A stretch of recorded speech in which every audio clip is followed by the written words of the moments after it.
Welcome this afternoon to the Global Design Forum. I'm Margaret Cubbage, the curator of this year's forum, which is a lively programme of talks, presentations and events throughout London Design Festival. I'm going to hand you over to Jonathan Bell, who's going to introduce today's session today. Thank you. Hello everyone, welcome and good afternoon. We're here to talk about powering the home off the grid, a sort of look at how we power our homes in the future from provocations to practical methods. And I've got with me a panel of people who know various approaches and various different ways of doing it, starting off with Michelle Little here from OVO, an energy provider. I've got Becci Taylor, who works at Arup, the global engineering architecture firm. Then we have Yosuke Ushigome from Takram, a small, young, dynamic design consultancy based here in London. And we've got Clive van Heerden and Jack Mama of VHM Design Futures. And everyone's going to talk a little bit about where they are and in their design and in their work, looking at future ways of powering the home. So I'm going to hand over straight of all to Jack and Clive to kick us off. Okay, well, thank you. And thank you to LDF for inviting us to be part of this lovely panel and this amazing lecture theatre.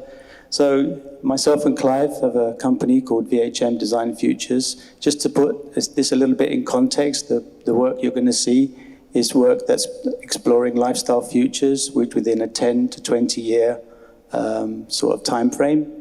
And it's more kind of in the end of sort of the speculative design sort of space. And some of these projects you've seen, quite interestingly, were done quite some time back. So interesting to look back at them. And I'm going to pass you over to Clive, and we're going to just go through them as quickly as we can. Okay, quickly, yeah. We've got about 200 slides to do in 4 minutes, I think. So About that, yeah.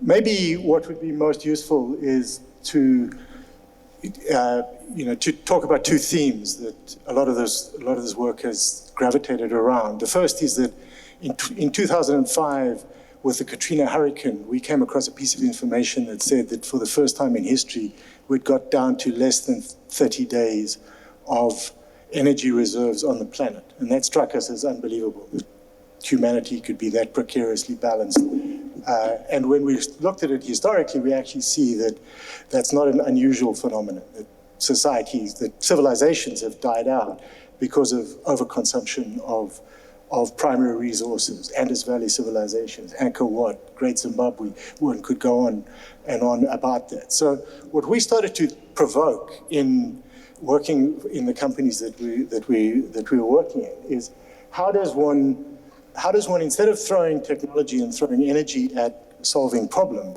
how could we harness nature? Why are we so alienated from nature that nature knows no waste, that it's self-regulating, it's self-energizing, it's self-cooling, it's self-replenishing. And so what we started to do was we did a project called Habitat 2020, which 1 year ago should have been validated, and evidently our timing was completely off. But it was looking at reskinning, how the Red Fort in Mumbai is between 12 and 15 degrees cooler on the inside than it is on the outside, with no fans and no air conditioners. Why is it not possible for us to do that?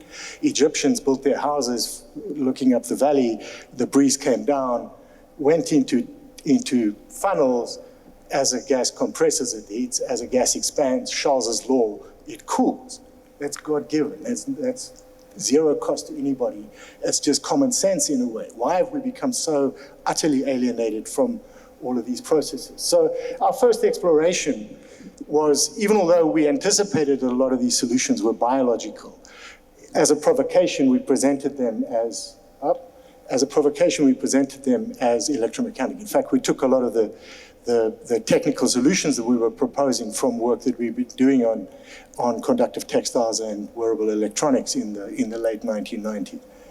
Moving forward, we then started to look at human waste, and we were very interested in how people reacted to this stuff. These were provocative. We would build them, materialize them, exhibit them, and test how people reacted to it. Would they be completely freaked out by the idea? And within the sustainability space, there's a lot of stuff where you have an artificial wetland or a new wetland being built in Vermont or in Surrey or whatnot, how do you replicate that in high-rise Shanghai? How, with copy-paste sort of cities being created, mega cities that are going to grow to in excess of 10 million people, how could we, in a way, sort of retrofit and make them compatible with our needs? So this was, in a sense, looking at that. It was looking at the gas management. So somewhat similar to how we're going to deliver turkeys for Christmas this year, because it's using methane from waste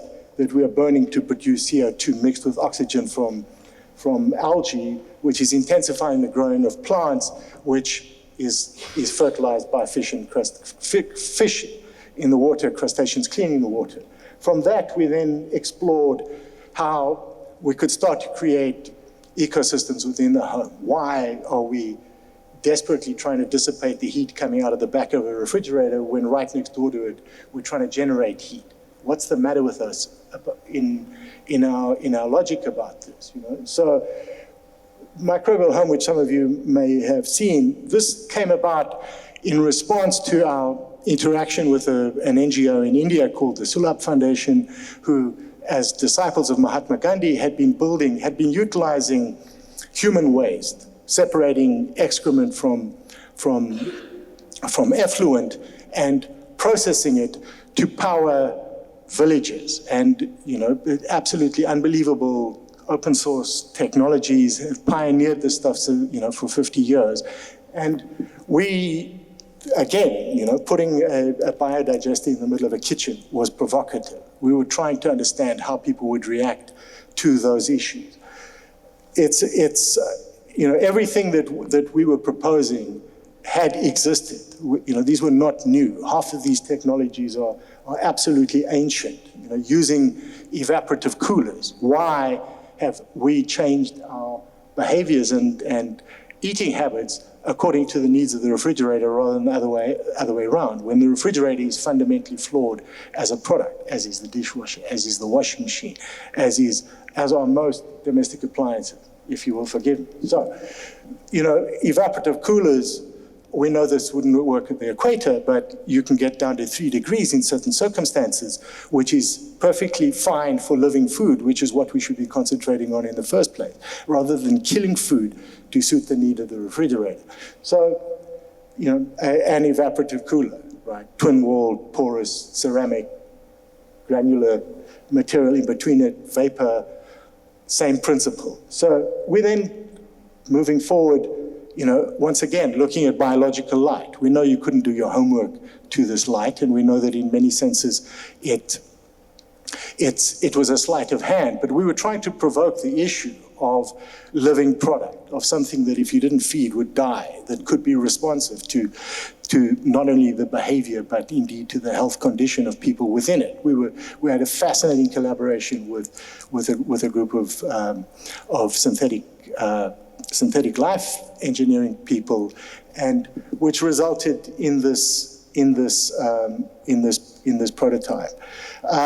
Lastly, we've already spoken about where the source comes from.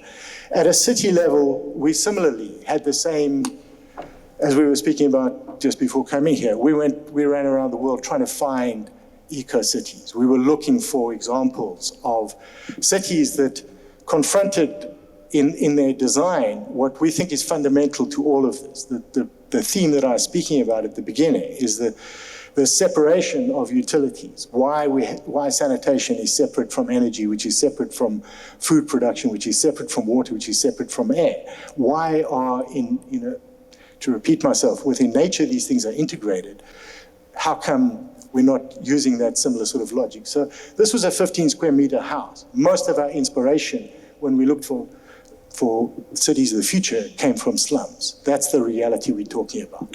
The largest potential megacity in the world doesn't have a name at this moment in time. We're talking about cities like Naimi and Lagos growing to 100 million people within sight of where we are at the moment.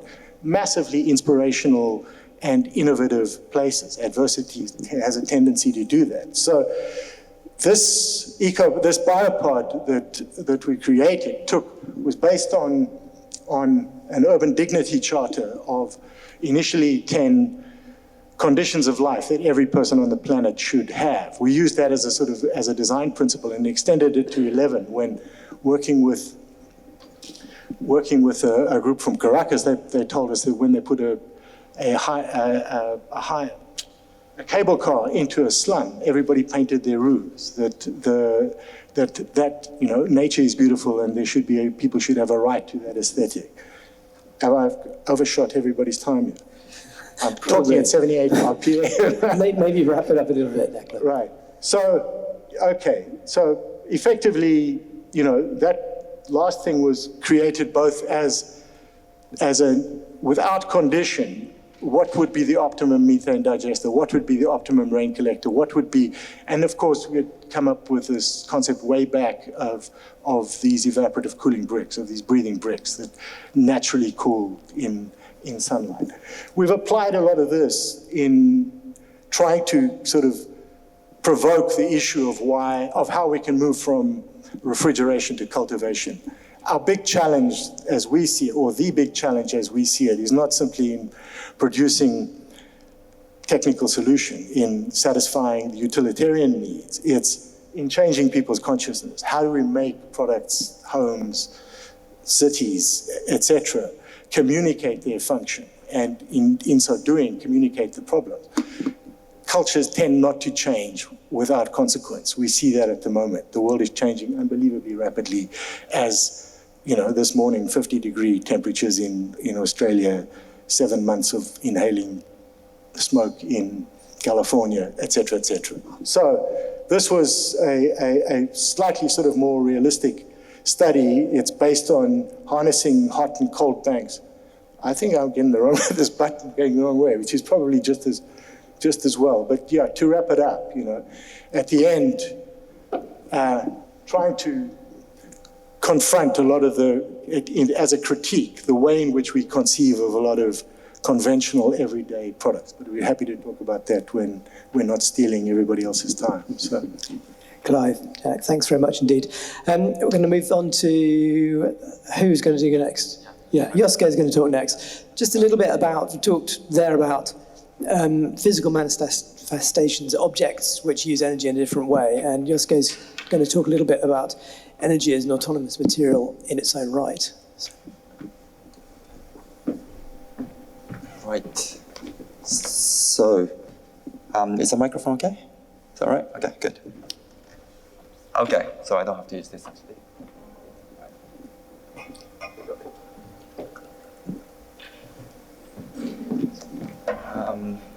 All right, thanks for introduction. I'm Yosuke Ushigome from Takram, and I'm going to talk a little bit about making energy futures tangible. That's what we do. We call ourselves Design Innovation Studio. We're based in Tokyo, New York, and London, which I lead. And our London studio is very small, multidisciplinary creatives with a strong focus on futures research, interaction design, and computation, working on a range of future-focused projects. Through design research, we explore futures together with the audience of focus. We use interaction design and interface design to turn the futures into experiences, while also creating some sort of computational tools to engage with the futures. And across the sort of international studios, we use this pendulum as a metaphor to characterize the interdisciplinary approach that allows us to navigate the complexity we face in making futures tangible and also developing ideas and tools.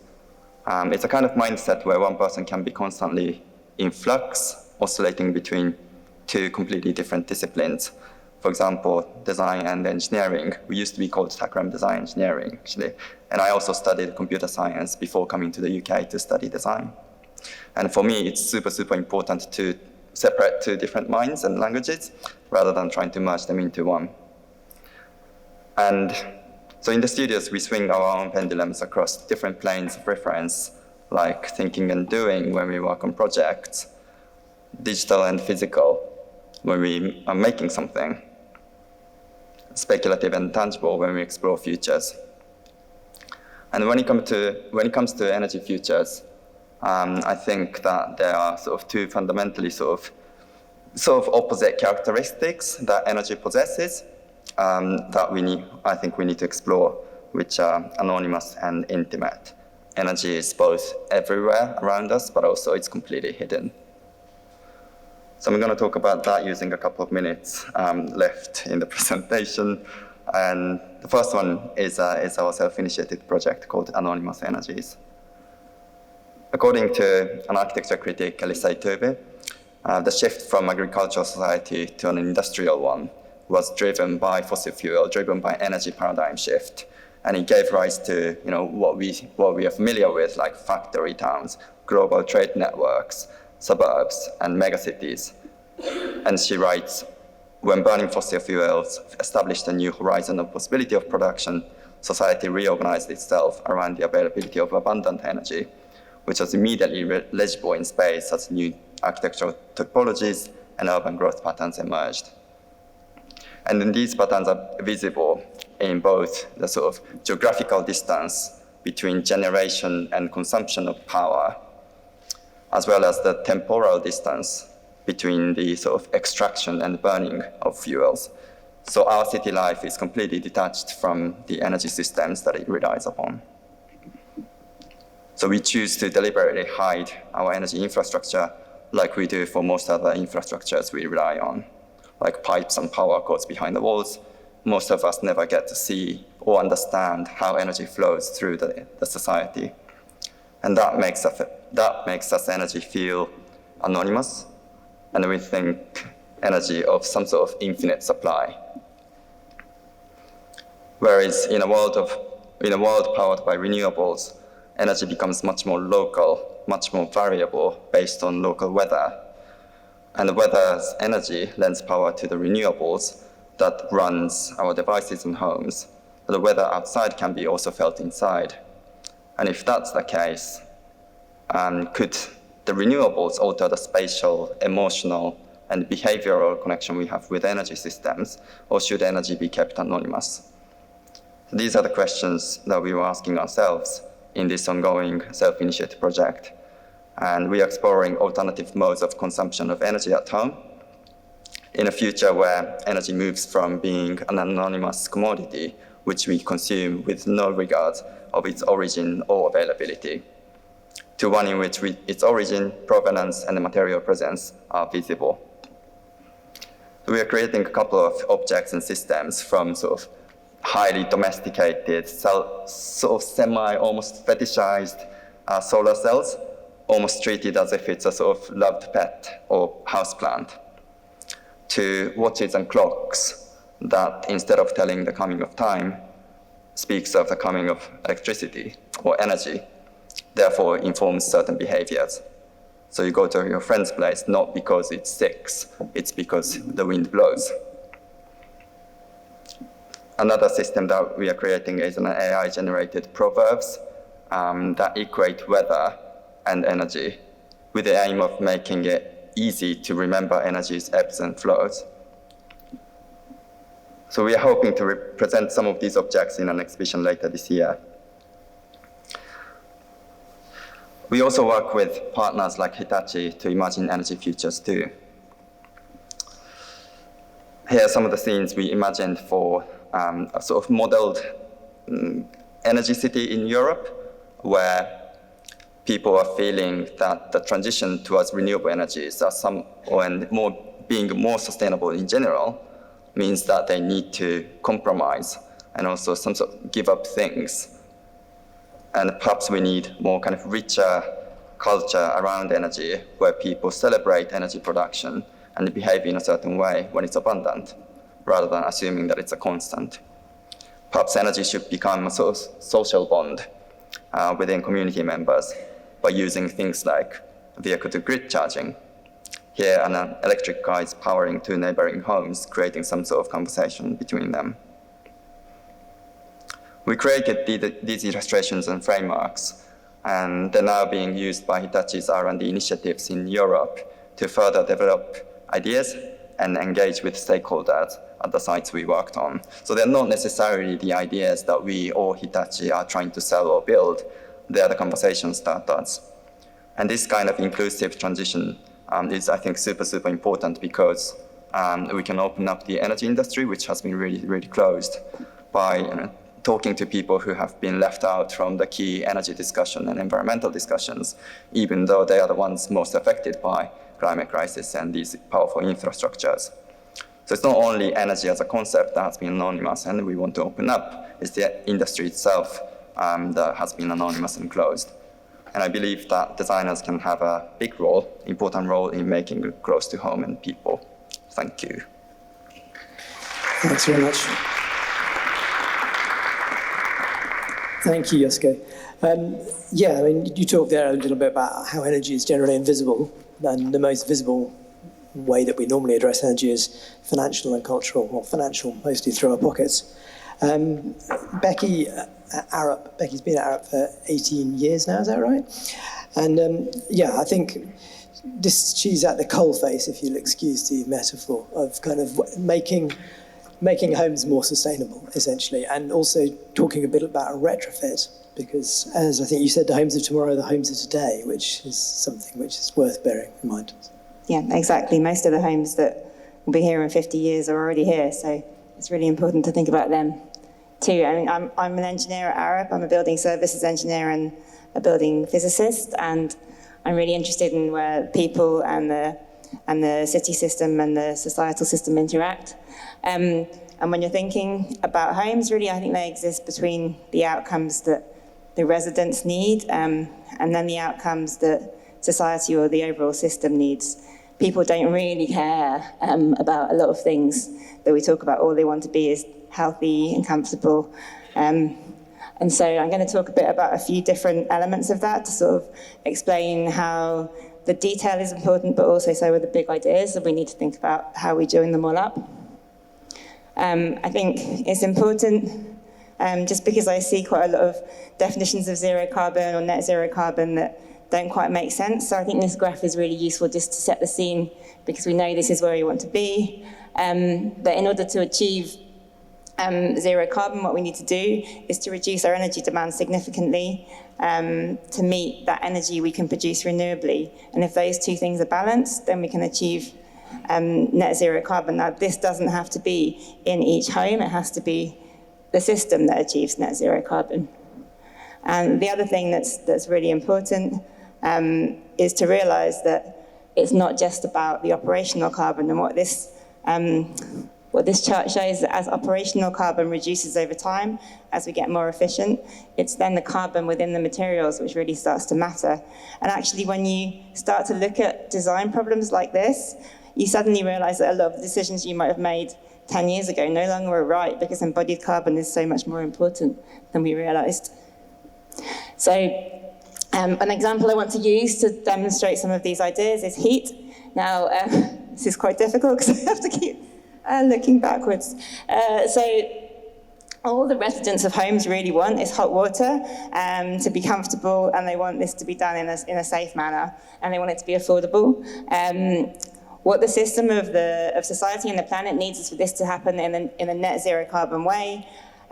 We need to think about the power, so it's not just the energy that's important, but when you need the heat.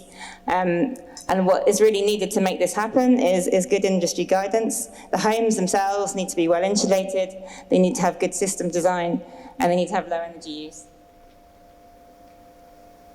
So an example of this is domestic hot water. This is something that is a good story, so I wanted to tell it. So about maybe like 2.5 years ago, I started getting really annoyed that everyone was talking about no more heating for homes because they were so super insulated, and not mentioning the fact that we'd still need hot water.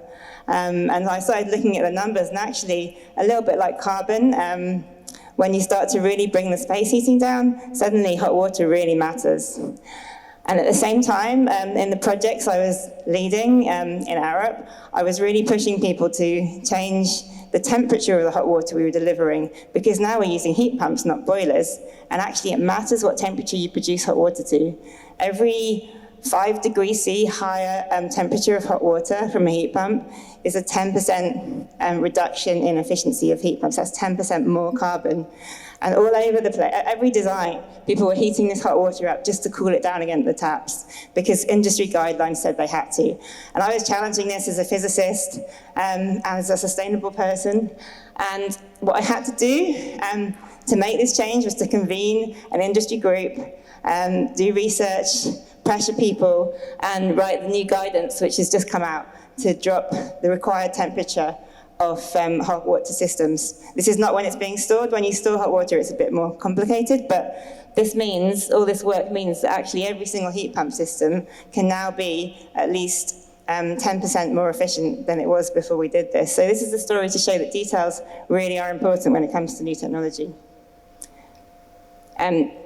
A very similar sort of opposite issue is around summertime comfort and overheating. Again, what people really want in their homes is to be comfortable. Overheating is particularly important for health, and actually sleep is a really specific part of this. Now, what society wants, again, is for it to be net zero carbon and not to have too much power. And also what society needs is to make sure we don't have urban heat islands because that exacerbates the problem of overheating. This is a particularly interesting problem because until very recently in the UK, nobody really thought about this. So this is probably about 6 years ago when I was working on a project and I realized there was no guidance for how you decided whether or not something was overheating. So similar to the hot water story, got an industry group together and convened to write some guidance of how to assess overheating in homes. So to give you an example of this, this is a project called the Ebury Bridge Estate Renewal Project in Westminster. It's relevant to the overheating story because it's built right next to that big railway line you can see there on the way into Victoria. So the homes are subject to a lot of noise. So what we did in order to balance the needs of people and the needs of society were to propose homes which would not overheat if we opened the window. So if you wanted to open the window and maintain your environment as comfortable, that would be fine. However, we had to recognize that people were living next to a really noisy train line and also on the other side of the estate, a really busy road. So we also had to put cooling into those homes so that if people couldn't sleep, they could close the window and still be cool in the summer because otherwise they wouldn't be healthy and happy and we wouldn't have fulfilled our outcomes for the housing. But if you look at this within the system of the estate, the way we were delivering heat, or we will be delivering heat, this is in construction at the moment, is using a combination of ground source and air source heat pumps. And this means we're actually able to also deliver cooling in a relatively low carbon way because we can use, actually a bit like the refrigerator, the waste heat from producing the cooling in the summer to produce domestic hot water. So this just goes to show that you have to think about the system as a whole, but also include the people's needs in that as well as what the planet needs to have a successful development. This is a much earlier project that I wanted to mention because it sort of almost harks from an earlier age. It's the Victory Plaza project in the Olympic Village, which connects to the district heating system there because this was built, well, obviously from before 2012. It was conceived when district heating was still the sort of thing that we were doing for heating. And we knew, when we started working on this, that a lot of the buildings already built had big problems with overheating, and we wanted to avoid that. And actually, all we did here was nothing that sophisticated. We didn't have cooling in these apartments, but we made sure that we specified and designed the detail of the system, that the water temperatures were as low as possible. But also, we specified all the pipework to be super insulated, because what happens typically in a lot of modern homes and housing developments is all that district heating pipework runs around, and all the energy is wasted. It makes the corridors overheat. And then the flats overheat, and it's just because the pipes aren't insulated properly and the temperatures are too high. So these things are not that hard to change, and we did that successfully here. And finally, I just wanted to touch on the fact, of course, that housing retrofit is absolutely critical. It's big in the news right now, obviously, with Insulate Britain. And I just think it's remarkable that our homes are 20% of our carbon emissions. It's really enormous. And when I say it's really enormous, it's £250 billion enormous, which is like 2.5 times HS2. So I think we need to think of this as a national infrastructure problem that also has enormous co-benefits by avoiding people dying in the winter and in the summer, and the cost to the NHS.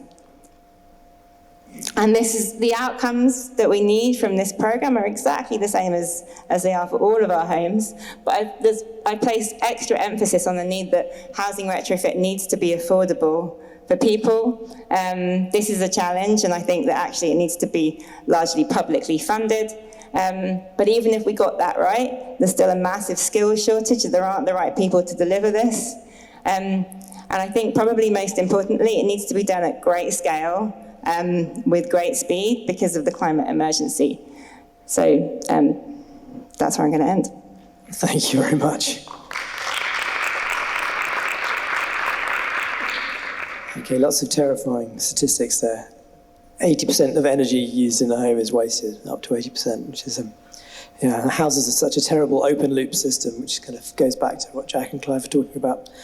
So finally, we've got Michelle Little from OVO Energy. And Michelle's going to talk a little bit about her personal sort of energy journey, as it were, and how she does things. Thank you, Jonathan. And I just couldn't agree more with what you said there. And I've been absolutely blown away by some of the innovations that you've all been talking about as well. So thank you for that. And we're really excited to be partnered with London Design Festival because, as Rebecca said, it's never been more important than it is now, and the way in which we power our homes is incredibly important, given that 20% of UK carbon emissions come from UK homes.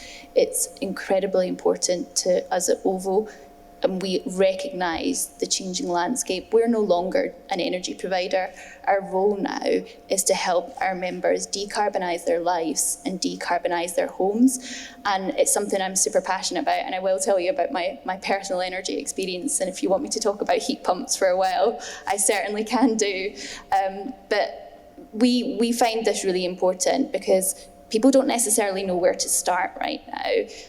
It is a complex subject, and to say, we need to decarbonise our homes, we need to decarbonise our lives, we need to simplify that, and we need to help our members to do that and make it real and make it tangible for people. And there's a number of ways that we see we can do that as OVO, and how we can make that real for people, and how we can bring zero carbon living to everyday lives. And particularly in our homes, it starts with things like looking at the building itself and the fabric of the building, making sure that we live in well-insulated homes, that we are minimising heat loss and reducing the carbon footprint of our homes. And looking at the way in which we heat our homes, and absolutely air source heat pumps play a critical role in the way that we transform how we heat our homes. And as someone who recently ripped my gas boiler off my wall and put in an air source heat pump, I have to admit there was a really joyous moment when I did that and said goodbye to my gas boiler. And we also have things like renewable generation. So turning the home into a self-sufficient and renewable generating system. So not only insulating the building so that we're not wasting heat, but also making sure that we're putting in electric heating systems, but the power that supplies those heating systems is coming from renewable sources, and be that renewable energy supply or solar panels on your own home, allowing you to control how you create and use energy within your own home is really important. And not only that, looking at the way in which we can then store any excess energy. So battery storage is becoming more and more important. But as we see the mass adoption of electric vehicles, and you mentioned vehicle to grid as well, we at OVO, we've undertaken a trial with 300 members to look at how we can use vehicle to grid as a sustainable way to help manage energy usage and storage within the home. And And our members on that trial actually found that when they used their own electric vehicle and the batteries within their electric vehicle and exported that back to the grid, they could actually earn up to about £800 a year, so making money from their own home. So a real tangible example of things that are being done now. And finally, that all comes together and is all strung together by intelligent connected systems. So making sure that we've got smart devices in our home that allow us to optimise the way in which we use energy so that we can help optimise the grid, because it's not one home, it's, as you say, it's the communities, and it's a national crisis that needs to be solved, and that can be done through connectivity and intelligent systems. And in doing that, I think we will see that we look at things differently. So not just looking at cost and carbon, looking at the true value of a zero carbon home. And that's what we believe at OVO, is that having a zero carbon home will deliver value to our members. So the first thing being saving on the running costs of your home, particularly important. The second thing being able to make money from your own home through things like vehicle to grid. And the third thing being able to have a home that is sustainable for the future, that is improving the value, is improving the environment that you live in, and living in a truly zero carbon home. And at OVO, we believe that's not just better for our members, it's better for their homes, it's better for the environment, and it's better for the UK as we make that a reality. Thank you very much indeed. That concludes our presentations. I would guess, I'd sum up a bit, and then maybe if we've got any questions. I remember many years ago, maybe 15 years ago, a cousin of mine who was an energy consultant wanted to do a study on the most inefficient house typology they could find for a paper they were writing, and they chose my house. And it's a standard London terrace, Victorian terrace, 2 up, 2 down kind of thing. And if you Google our house address on the internet, you'll find this report, which is sadly paywalled, but it basically says how leaky it is in every single respect. And it's quite disappointing. So I can see that there's a lot of scope for improvement. This is such a colossal subject. It's something that massively affects us all. But these are not impossible goals. And I think there are many sort of interesting ideas that have been suggested here. So it's the application and the regulation and the legislation of those ideas going forward that makes a difference. I'd like to open the floor up, and if anyone's got any questions for our panel. Shall I bring up my mic? Oh, mic's coming. Hi. So as someone who is literally at the point of wanting to retrofit my house, going to planning, and here because I need to understand and know where do I go? How do I find out this information? And where are the real people who can actually fit this stuff in? So I've had solar hot water on my roof for a while. Worked great. When it stopped working, the company that had put it in had gone bust, and no one has been prepared to come and repair it.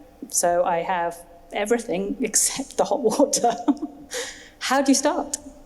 It's an open question. I mean, I guess it's one for you, Becci, really, in a way. It's like, is this a free market problem? Is there a scope for huge numbers, smaller consultants to work with people on changing their homes? Well, what I believe is that we need a national asset management sort of system. This is not a small undertaking, but I believe we need to collect all of the information about all of the homes. We have a lot of it in different places, and we need something that enables us to share positive experiences. If you look on the internet, there are quite a lot of different small organisations doing really amazing things. You look at it in more detail, they've kind of transformed 8 homes in Nottingham.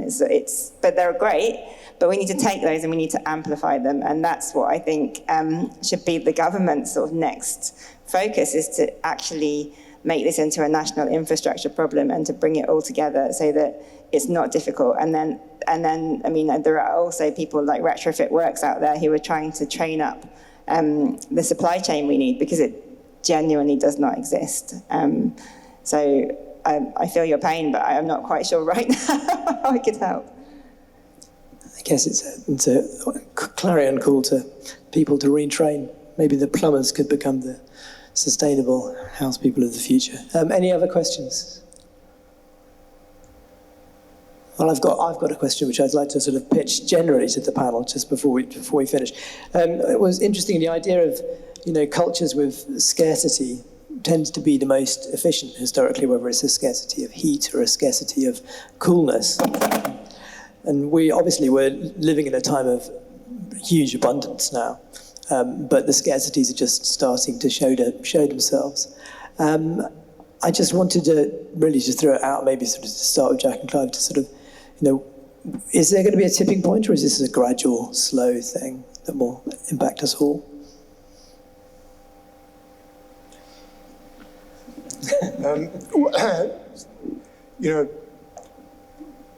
We're sort of thinking quite a lot about whether or not we're in a whether our problem is about sustainability or survivability. And we have a tendency to be very negative. We look at, principally we look for crisis. We see crisis as a kind of locomotive of change. You see that at the moment. You see people's attitudes changing very, very rapidly in response to a pandemic or in response to the very obvious signs of climate change and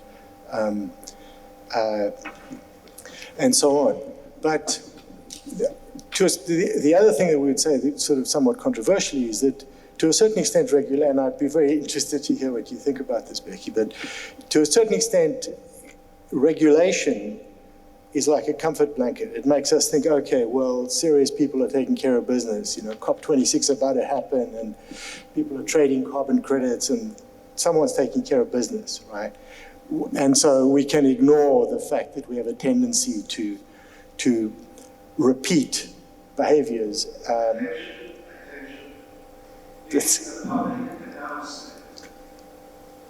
Will Rosa be custom? If you're in the building, please go to the vendor's desk and it will not be called. I repeat. That's not embarrassing at all.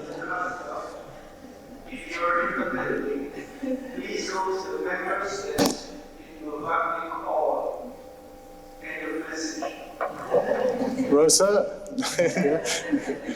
So, to a certain extent, we're lulled into a. I just wanted to make a point about about changing people's perception. So, we've got used to the fact that we will cool our homes to a certain level, and that'll be consistent. The air conditioner makes sure that we live in a comfortable 23 degrees or whatever it might be, which filters out vapor, which filters out. So it's a constant humidity. It's a constant, state of illumination. It's a constant state of heat, and which, firstly, is not particularly good for us from a health point of view. But secondly, it actually undermines our ability to solve problems ourselves, like what you were speaking about opening a window rather than switching on. I'm horrified by when I see these so-called sort of passive or active buildings that are using a huge big machine to regulate the heat. So I've got a meter-thick polystyrene wall, which we would like to see what that looks like in 50 years' time, but also that is once again throwing energy at the problem. So very much changing people's consciousness. I think if design can do anything, it could contribute massively to that, as it is doing in many, many situations. I think, can I just add something to that? It is important that we solve this, not just as a nation, but globally, but it's also important that we all take individual steps in this space. And for OVO, it is incredibly important that we help our members, because people don't necessarily understand what they can and can't do. And so we're there to help anyone. I'm happy to have a conversation later about the issues that you're facing in your own home, because I've been through that retrofit journey and it's not an easy one, but we will make it simpler, we will make it less complex for people, and we will help people understand the steps that they can take. And that could be something as small as, getting a smart thermostat to turn the temperature down in your home and not waste energy, to reducing the temperature in your hot water, which is something that I've done, to something as big as a whole of home retrofit and putting in a heat pump. But in terms of putting the control to other people, I think some people take comfort in the fact that there are people that are thinking about this, but you can also take comfort in the fact that you can actually do something as well. We can do something, our members can do something. And if we think about recycling and how, before it was just recycle plastic bottles, just recycle cans, and now everyone recycles everything, and it's absolutely the right thing to do. The same will happen in our homes. We will transform our homes one step at a time. That's just what I wanted to add. Feels like a very good way to wrap up. Okay, we'll take one more question because I think we're running very far out of time. But there were two hands up, so who's going to go for it? Okay, you go. Just wanted to come back to the title, actually, of the talk in terms of off the grid. Given what we've gone through in the last 18 months and the sort of change in the trend for urbanisation, a lot of focus has been on cities and towns, etc., how we both retrofit and build within those communities. But actually, over the last 18 months, and it seems to be continuing, people are moving out. They've realised they don't need to live in a city because they don't need to commute anymore, they can connect remotely. Do you think self-sufficiency, literally off the grid, is going to be something that's going to emerge? Maybe this is more in the speculative realm, but actually could it be a nearer future, that actually is going to change how both policy and how we need to train people, etc., and how we design houses, how we design communities, etc., in actually rapidly, because it's going to impact, very soon, this number of people who are moving out of cities. Can I take that? Is that okay? Yeah.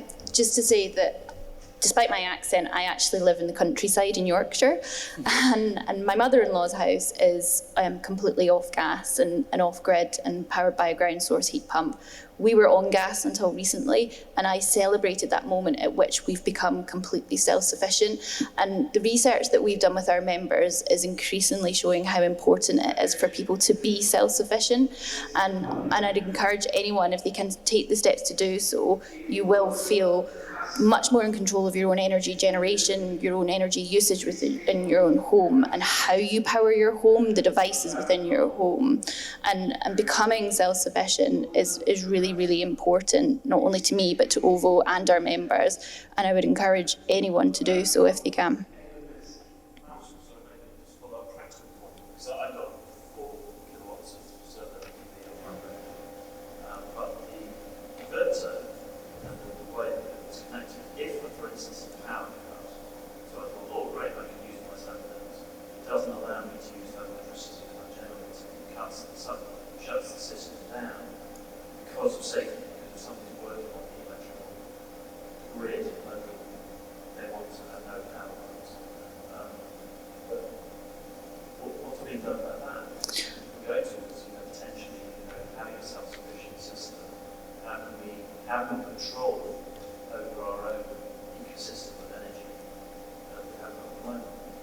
Yeah, absolutely, and that's where battery storage and devices to help us store energy within our own homes will become quite critical. We were talking about storage boilers just before this session and the important role that they have to play. I myself have taken over a significant portion of my garage now with 4 storage batteries for exactly that reason, so that if there is a power cut, it will kick in. We can use the energy from the battery storage for both space heating and water heating, and that again is important to us to become more self-sufficient as we move forward. But yeah, battery storage is absolutely integral to allowing people to become self-sufficient. So generating from solar, storing in your own home, and using and controlling the way you use that in your own home will become really, really important. Great thing. I just want to say that I slightly disagree, and I actually think that the selfless pursuit of self-sufficiency is not necessarily the positive end in its own right, because we simply need to use the resources we have the most as optimally as we can. Solar panels require toxic chemicals to produce them. They are obviously a great source of energy, but we should be putting them in the right places where they generate the most power at the right orientation, keeping them clean. So I think we need to always be considering the overall system. Otherwise, we're not going to achieve the net zero carbon aim for the whole of society. And actually, that's when you start to think about social equity, and that there aren't that many people who could afford to live in a self-sufficient house, really, because of the cost of the system you need to do that. It doesn't really make societal sense. Interesting, controversial. No, I think it's a really valid point as well, and not only what we can do as individuals, but as communities, and how we can help balance the grid is really, really important. And you're absolutely right in what you say. It isn't necessarily just down to an individual house level. We need to think about this at a societal level as well. But again, if you can do it at an individual level, do so. I think that wraps it all up. Thanks very much indeed, my panel. Jack, John, Yosuke, Becci, Michelle. Thank you very much, everyone.